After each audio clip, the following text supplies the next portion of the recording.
There's a mulch my Amish neighbor Daniel has used for 50 years that almost no garden center will recommend. People call it the mulch you're not supposed to use. They'll tell you it steals nitrogen, it brings pests, it ruins your soil. For 30 years, I believed all of that. Then I watched Daniel pull the heaviest tomato harvest on his road out of beds buried under the stuff. I'll be honest with you, I had it backwards the whole time. I'm going to show you exactly what this mulch is, how thick to lay it, and when to put it down. Stick with me to the end because there's one thing Daniel layers underneath it that makes all the difference. Let me give you the number that turned me around. After I switched my beds over to wood chip mulch, I cut my watering to less than half as often as before. During one brutal July heat wave when my neighbors' gardens were cracking and crisping, I pushed my hand under the chips and the soil was cool and damp like a sponge wrung out twice. My tomatoes kept setting fruit for weeks after the unmulched rows had quit. Here's why most folks get this wrong. They heard wood chips steal nitrogen and they believe it applies to the whole bed. The truth is the tie-up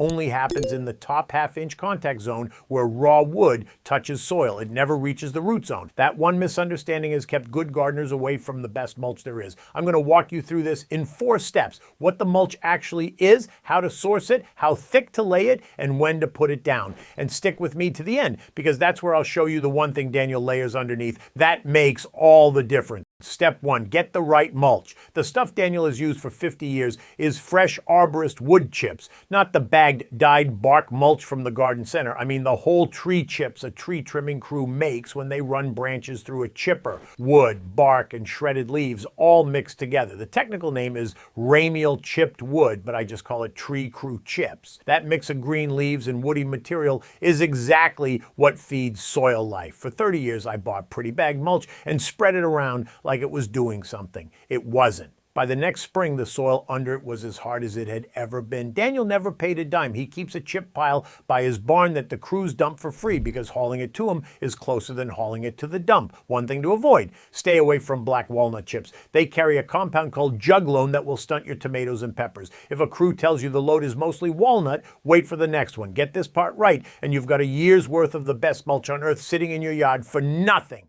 Step 2, prepare the bed before you lay a single chip. Pull your weeds first because chips will hold down small ones but won't smother an established patch. Then water the soil deeply. This matters more than people think. Dry soil under a thick layer of chips stays dry because the chips shed a light rain right off the top. I learned to soak the ground first so the moisture is already in there, sealed under the blanket. Most American gardeners would never figure this out because they're not paying attention to what's happening below the surface. I stopped rototilling about 18 years ago and switched to a broad fork, the hand-forged U-shaped one a Lancaster blacksmith made me. I loosen the bed with that, water it down, and the chips go on top of living, breathing ground. Plan now to keep the chips off your plant stems, which we'll get to.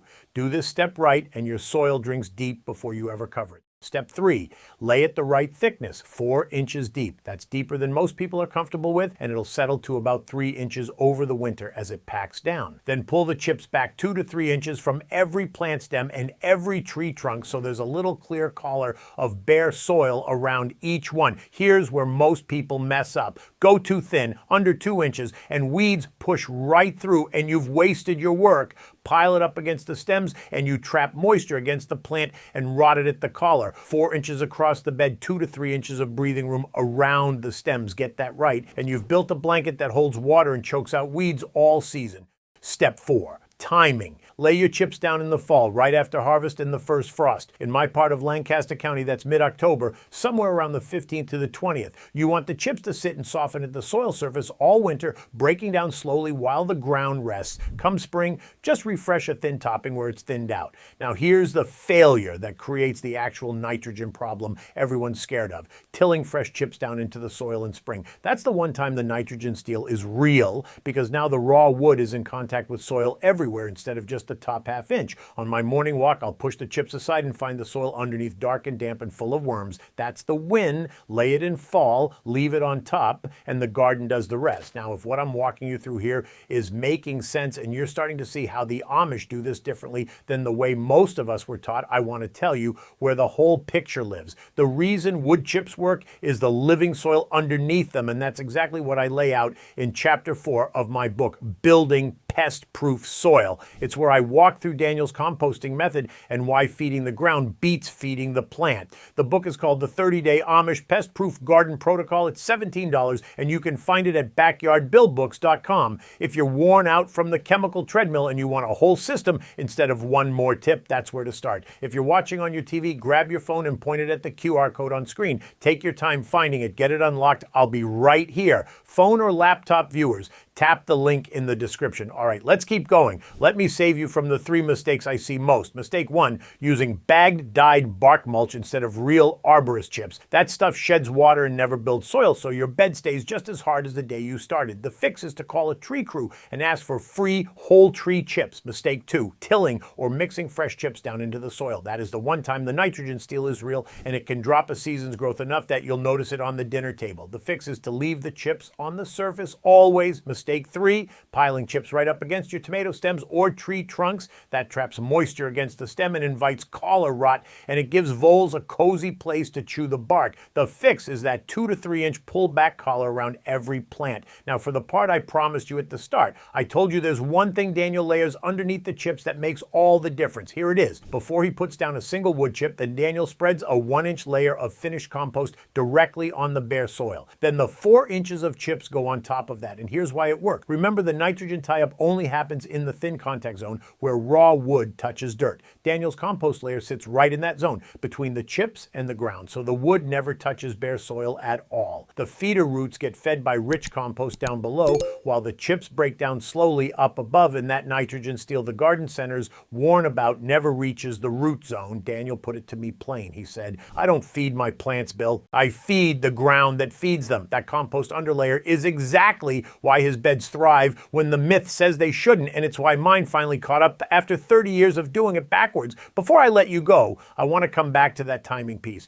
Knowing to mulch in the fall is just one beat in a year-round rhythm, and the whole calendar is laid out in Chapter 9, the Seasonal Maintenance Calendar. That chapter walks you through the fall mulch and cover timing right alongside everything else the garden needs season to season. It's the same Amish wisdom Daniel's family has leaned on for generations, organized into a 30-day protocol you can start this very weekend. You'll find it at backyardbillbooks.com. If you've got your phone handy, open the camera and scan the code right there on your screen. No hurry, I'll give you a moment to get it lined up. And if you're reading this on your phone already, the link is sitting right in the description below. So that's the whole secret. Wood chips laid 4 inches deep over a 1-inch bed of compost, put down in fall, that holds your moisture, feeds your soil, and beats the nitrogen myth that scared everyone off. Daniel's been doing it this way for 50 years, and on a few hundred Amish farms across Pennsylvania right now, this is just how October looks. If you want to go further, take a look at my video on Daniel's no-till broad fork method, because it's the perfect partner to this. I'll see you in the next one.